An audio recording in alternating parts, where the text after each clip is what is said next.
नमस्कार दोस्तों मेरा नाम अक्षित है। मैं पंचकुला का रहने वाला हूँ।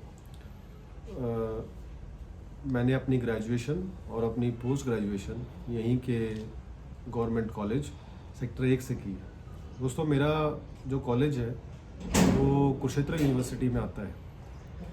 तो दोस्तों मैं आपसे कुरुक्षेत्र यूनिवर्सिटी के अंदर हुई हमारे साथ जो हमारा एक्सपीरियंस रहा उसके बारे में कुछ शेयर करना चाहता हूँ। मैंने कुरुक्षेत्र यूनिवर्सिटी में एडमिशन लिया 2018 में, और 2018 में मैंने बीए में एडमिशन लिया था। और जब हम पहली बार अपना एग्ज़ाम दे रहे थे, सेमेस्टर एग्ज़ाम, तो उस सेमेस्टर एग्ज़ाम के दौरान मेरे कुछ दोस्तों ने ठीक ठाक तैयारी की थी एग्ज़ाम की और बड़ी शिद्दत से वो एग्ज़ाम दिया। लेकिन उस समय हुआ ये कि जब हमें एक्सप्लेन करना होता है कोई चीज़ के बारे में, तो हमने उसको बहुत ब्रॉड नहीं लिखा। हमने उसको ऑलमोस्ट 12 और हमने जो अपना एग्ज़ाम कंप्लीट किया वो लगभग 13-14 पेज के अंदर एग्ज़ाम कंप्लीट किया। बड़ी अच्छी मेहनत की और बड़ी पढ़ाई भी की थी उसके लिए। ऐसा नहीं था कि हम कुछ भी मुंह उठा के चले गए, हमने एग्ज़ाम लिख दिया। और जब हमने अपना रिज़ल्ट देखा तो दोस्तों 80 में से लगभग मुझे मिले शायद कुछ 27 मार्क्स उस टाइम पासिंग के होते थे, और 28 मार्क्स के आसपास मुझे मिले, 28-29 मार्क्स के आसपास, कुछ बहुत अच्छा नहीं मिला। और ऐसा मेरे साथ फर्स्ट सेमेस्टर में हुआ, दूसरे सेमेस्टर में हुआ, और मैंने इसके कॉज को जानने की बड़ी कोशिश की, अपने टीचर से भी बात की, और कुछ मेरे जो इनमेट्स थे मैंने उनसे भी बात की। अच्छा, बड़ी कमाल की बात इसमें एक और हुई, और वो कमाल की बात ये थी कि जो बच्चे मुझे ऐसा लगता था कि बहुत अच्छा नहीं पढ़ते थे, और वो पढ़ते भी नहीं थे, क्योंकि वो मेजॉरिटी टाइम ज़्यादातर वो क्लास में अटेंड नहीं करते थे या फिर इतने अच्छे कुछ पढ़ने में नहीं थे, और उनके 80 में से आउट ऑफ 60 मार्क्स लेके आ रहे हैं, वो 58 मार्क्स लेके आ रहे हैं। लेकिन जब उस टाइम मुझे बताया गया कि आप ना अपने जो आपने लिखा है उसको 14-15 पेज के अंदर मत ख़त्म करो, आप एग्ज़ाम शीटें भर के आओ, क्योंकि इस यूनिवर्सिटी में क्या है कि आप जितनी शीट भरेंगे उतने आपको अच्छे मार्क्स मिलेंगे। ये इसका जनरल नॉर्म है। ये कहीं ऑफिशियली खैर यूनिवर्सिटी ने नहीं लिखा हुआ है, लेकिन आम तौर पे ऐसा होता है, और मैं ये इस बेस पे कह रहा हूँ क्योंकि मैंने अपनी बीए इसी आधार पे पूरी की है। उसके बाद थर्ड सेमेस्टर, फोर्थ सेमेस्टर मैंने सारे सेमेस्टर, हालांकि वो कोविड का एग्ज़ाम आ गया था, बीच में कोविड का जो पीरियड था वो बीच में आ गया था, इसकी वजह से उसमें भी खैर हमें फ़ायदा मिला कि हम अच्छे से हमने अपना एग्ज़ाम कंप्लीट कर लिया। लेकिन जब मेरी ग्रेजुएशन पूरी हो गई, मैंने एमए में भी एडमिशन लिया, तो एमए के अंदर भी लगभग स्टार्टिंग के 3 जो सेमेस्टर थे मैंने इसी तरीके से पेपर दिया। शीटें में से लगभग 40 में से मैं 25, 26, 28 तक शीट भर के आया, और मुझे ठीक ठाक मार्क्स मिले, मैं पास भी हो गया।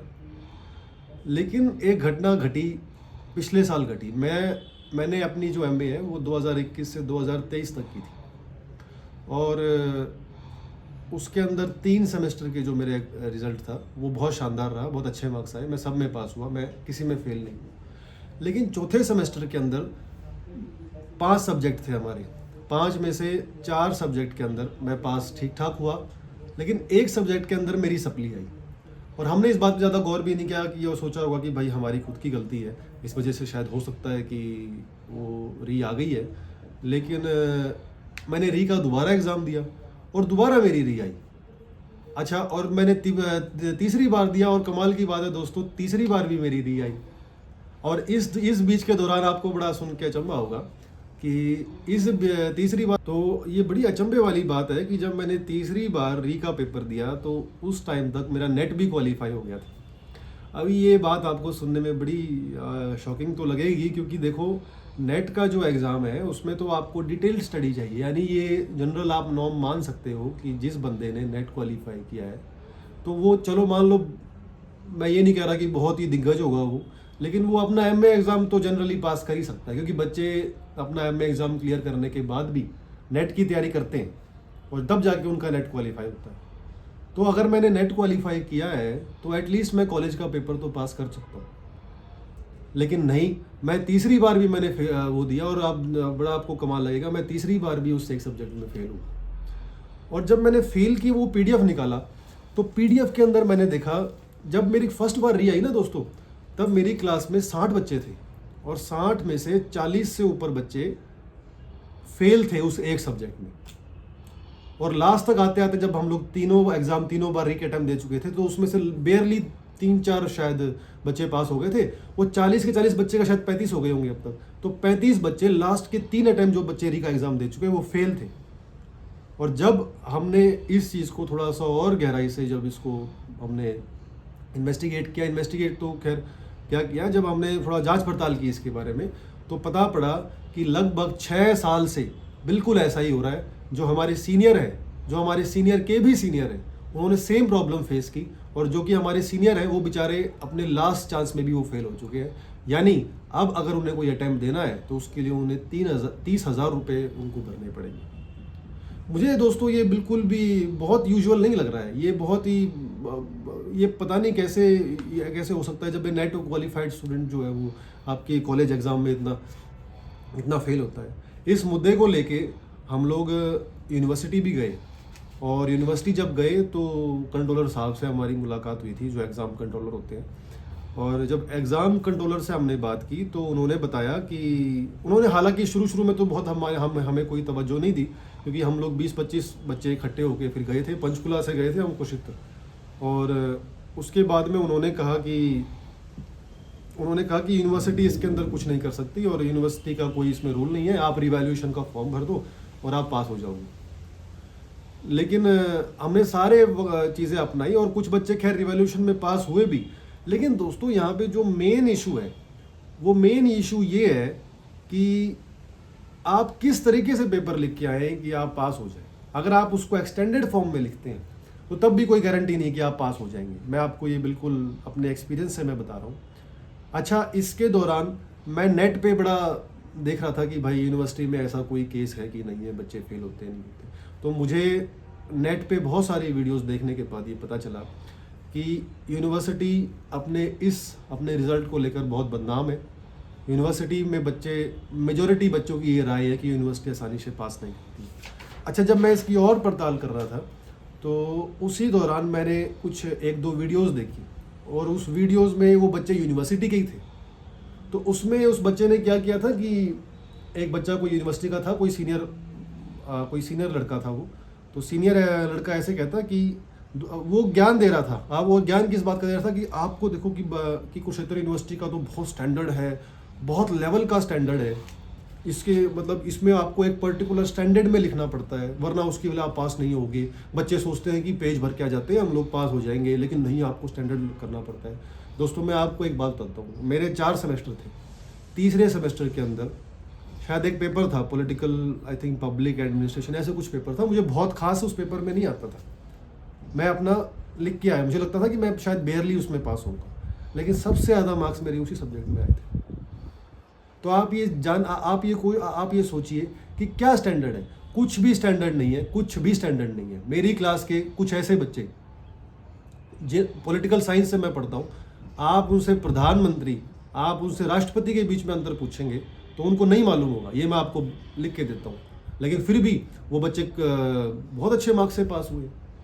इस यूनिवर्सिटी का, मेरा कहने का मुद्दा ये है कि इस यूनिवर्सिटी का कोई भी स्टैंडर्ड नहीं है, कोई कुछ नहीं है। ये अपनी डिस्क्रिशनरी पावर से जिसको चाहे फेल करती है, जिसको चाहे पास करती है। और जब इस चीज़ को हमने बहुत और इन्वेस्टिगेट किया तो मुझे कुछ बच्चे मिले। एक लड़का था, उस लड़के ने मुझे बताया कि उसकी सिस्टर थी, उसकी सिस्टर ने बीए में एडमिशन लिया था ओपन से, और उसके बाद में उसने अपनी 3 साल की बीए पूरी कंप्लीट, 3 साल का उसका टाइम पीरियड हो गया, लेकिन वही 1-2 सब्जेक्ट में री दे के उसको इतनी बार री देगी ताकि वो 3 साल की जो उसकी डिग्री थी वो लगभग 5-6 साल की बन गई। और उसके बाद भी उस लड़की को बिना वहाँ से डिग्री मिले और अपना खाली हाथ उसको आना पड़ा। उसने फिर दोबारा कहीं इग्नू में अप्लाई किया, तब जाके उसकी बीए हुई। आप ये मानिए दोस्तों कि 3 साल की डिग्री, और वो कहाँ 6 साल तक उसकी पूरी नहीं हुई, बाद में उसने बीए में एडमिशन लिया।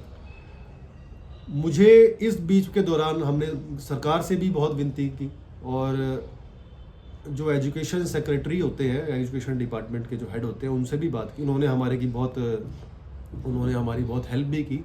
यूनिवर्सिटी ने हमें अपने पास बुलाया, वहाँ पे कुछ हमारी उनसे आर्ग्यूमेंट भी हुई, कुछ बातें उन्होंने सुनी भी और हमने बताई भी।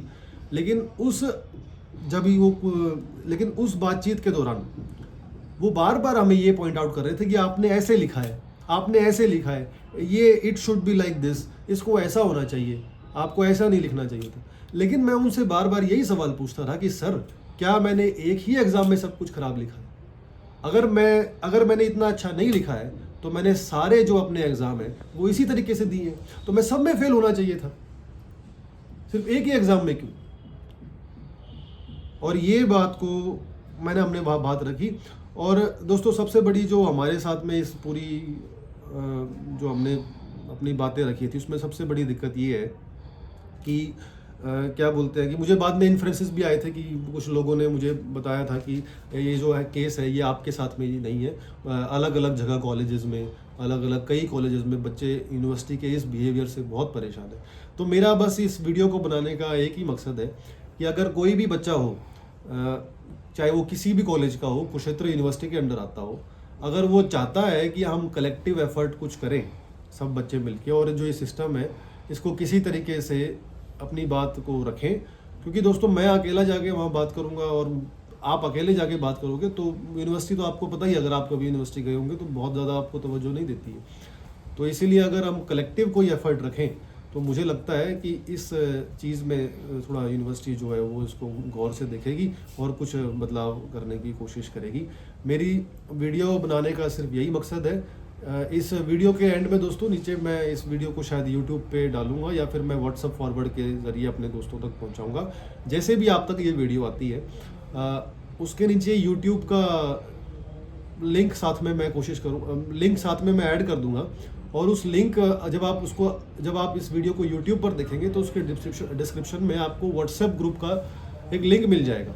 आप सिर्फ इतना करिए कि आप उस ग्रुप में ऐड हो, ताकि मुझे एटलीस्ट आइडिया हो कि इतने बच्चे हैं जो वो बहुत परेशान है इस चीज़ से, और उस ग्रुप के दौरान हम सब आपस में बात भी कर सकते हैं। और जैसे भी एक कलेक्टिव एफर्ट होगा जो भी हम आगे करेंगे वो सब बच्चे मिलके करें तो ज़्यादा बेटर है। और आप दोस्तों इस बहकावे में बिल्कुल भी मत आइएगा कि यूनिवर्सिटी का कुछ स्टैंडर्ड है, उस स्टैंडर्ड से आपको पेपर लिखना होता है, आपने अच्छा नहीं लिखा होगा।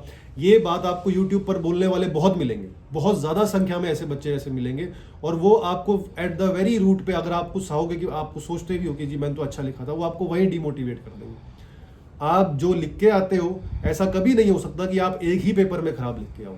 आप उसी तरीके से वो पेपर अटेम्प्ट करते हो जिस तरीके से आपने अपने बाकी सारे पेपर अटेम्प्ट किए। तो आप इस चीज़ से बिल्कुल डीमोटिवेट मत होइए। हाँ, बस कुछ बच्चों की बात अलग होती है जो बिल्कुल कुछ लिख कर ही नहीं आते या फिर बिल्कुल आउट ऑफ रेलेवेंस लिख के आते हैं, वो तो फेल होने भी चाहिए, there is no doubt in that.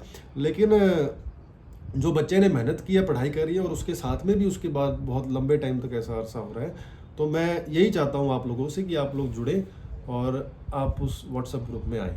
धन्यवाद। व्हाट्सएप में तो ठीक है।